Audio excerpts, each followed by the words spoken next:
Dari kisah nyata yang pernah aku alami pada tahun 2004. Nare, gadis manis yang misterius di atas puncak Gunung Merapi, Yogyakarta.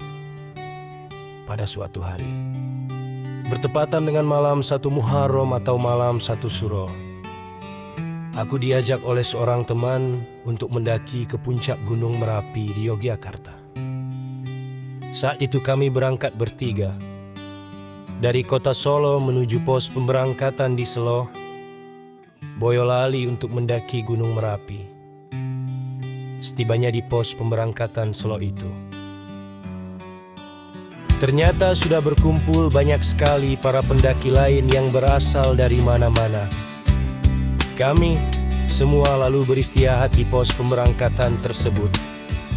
Sambil menunggu waktu pendakian, kami mandi, sholat maghrib dan isya,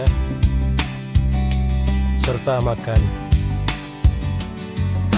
Tepat jam 9 malam, kami semua dari ratusan para pendaki yang berkumpul di pos pemberangkatan itu mulai siap-siap untuk berangkat. Semua perbekalan untuk pendakian sudah siap semua untuk dibawa. Malam itu, dalam perjalanan dari pos pemberangkatan menuju pos berikutnya, kami menjejakkan kaki di jalan setapak yang penuh dengan hutan belantara dan jurang-hurang yang menganga. Pada saat pendakian ke puncak Gunung Merapi di malam itu, di tengah gelapnya kesunyian malam yang hanya diterangi oleh sinar rembulan dan cahaya bintang-bintang, tiba-tiba di sampingku muncul seorang gadis cantik yang memakai jilbab hitam dan bergaun panjang warna hitam. Awalnya aku kaget dan heran, dari mana asalnya gadis ini dan kenapa tiba-tiba ada di sampingku. Kenapa ada seorang gadis cantik sendirian di sampingku, padahal suasana malam yang sunyi itu berada di tengah malam yang gelap gulita, di antara rimbunan pohon-pohon hutan belantara di bukit-bukit yang menuju puncak Gunung Merapi. Ia menyapaku dan mengajakku untuk beristirahat sebentar. Saat itu kami berdua istirahat dan duduk berdua di sebuah batang kayu yang besar. Lalu aku bertanya kepadanya, "Siapa namanya?" Dia mengatakan bahwa dia tidak punya nama. Aku pun bertanya lagi, "Lalu dari mana asalmu?" Ia pun menjawab bahwa dia berasal dari sebuah kampus universitas di kota Bekasi. Kemudian aku berpikir, jauh-jauh gadis ini datang sendirian dari kota Bekasi menuju Yogyakarta untuk naik ke puncak Gunung Merapi. Berani sekali, gumamku.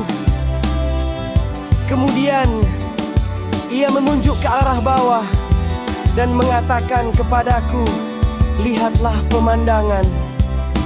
Di bawah sana terlihat banyak sekali cahaya kerlap-kerlip lampu perkotaan. Terlihat indah sekali. Apakah kamu suka?" katanya. "Iya, aku suka pemandangan itu," jawabku. Dan ia juga menunjuk ke atas langit. "Dan lihatlah pemandangan di atas sana.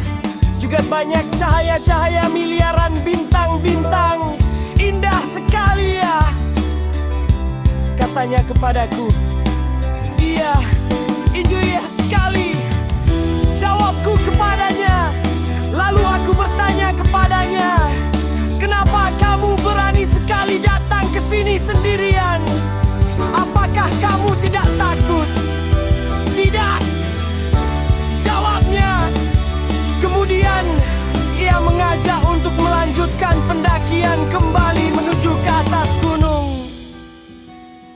Namun dalam sekejap ia menghilang dan aku tidak melihatnya lagi. Saat itu terdengar suara darinya di kejauhan. Ia mengatakan, Mas, bila kamu ingin melihatku lagi, sebut namaku dan teriaklah dengan sangat keras. Lere. Itu adalah namaku, dan aku akan datang padamu lagi.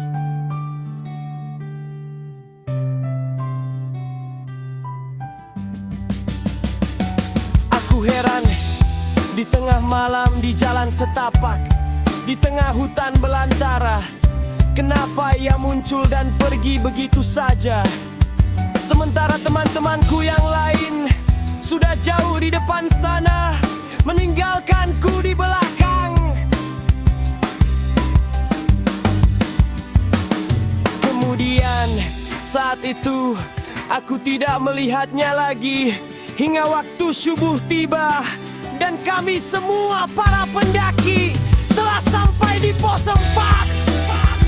Pos 4 di atas Gunung Merapi itu terdapat sebuah lapangan yang sangat luas. Di sini kami semua mendirikan tenda masing-masing. Kemudian kami sholat subuh di lapangan yang luas itu dengan berjamaah. Saat itu aku disuruh menjadi imamnya. Selesai sholat subuh, lalu kami semua melanjutkan perjalanan sampai ke titik puncak Gunung Merapi untuk melihat terbitnya matahari, atau yang sering disebut sunrise itu. Di titik puncak Gunung Merapi juga terdapat 2 kawah. Satu kawah masih aktif dan kawah satunya lagi sudah tidak aktif. Di atas kawah yang masih aktif itu terdapat sebuah batu yang besar sekali menjorok ke arah kawah yang aktif. Batu yang sangat besar itu disebut Batu Garuda oleh para pendaki-pendaki. Anehnya, saat kami semua sudah sampai di titik puncak Gunung Merapi, tiba-tiba aku melihat gadis misterius itu lagi, yang bernama Nere itu. Nere yang misterius. Tahu-tahu sudah duduk di atas Batu Garuda yang berada tepat di atas kawah Gunung Merapi yang aktif tadi. Semua orang, para pendaki, tidak akan ada yang berani berada tepat di atas Batu Garuda itu.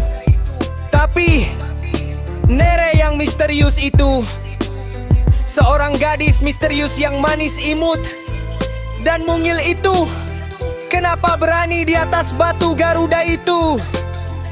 Dan saat itu ia melambaikan tangannya kepadaku, sepertinya mengajakku untuk ikut naik ke atas Batu Garuda itu. Aku berteriak, "Nere, hati-hati, di bawahmu ada kawah yang aktif. Turunlah, di situ berbahaya." "Gak apa-apa, Mas, naiklah bersamaku ke sini," katanya. "Tidak, aku tidak berani," jawabku. Lalu kemudian ia pun turun dari atas Batu Garuda itu dan menghampiriku. Lalu ia bertanya, "Kenapa Mas gak berani naik ke Batu Garuda bersamaku? Kamu gila ya? Itu berbahaya. Kalau sampai jatuh ke kawah bagaimana? Bisa mati kita." Jawabku kepadanya, "Berarti Mas adalah penakut," katanya. "Mas tidak berani meraihku, Mas. Tidak berani menghadapi tantangan jika ingin bersamaku selamanya," jawabnya kepadaku. "Maksud kamu?" tanyaku dengan heran. Katanya lagi, "Maksudku adalah, jika Mas berani menerima tantangan itu, maka kita berdua akan berjodoh. Tapi tantangan itu terlalu berbahaya. Nere, Jawabku, jika Mas tidak berani, itu artinya kita tidak berjodoh dan kita tidak bertemu lagi untuk selamanya. Ini sangat aneh. Seorang gadis cantik, imut dan sangat misterius, memberikan tantangan yang sangat berbahaya kepadaku di atas batu Garuda, di puncak gunung Merapi. Dan akhirnya kami berdua tidak pernah bertemu lagi untuk selama-lamanya.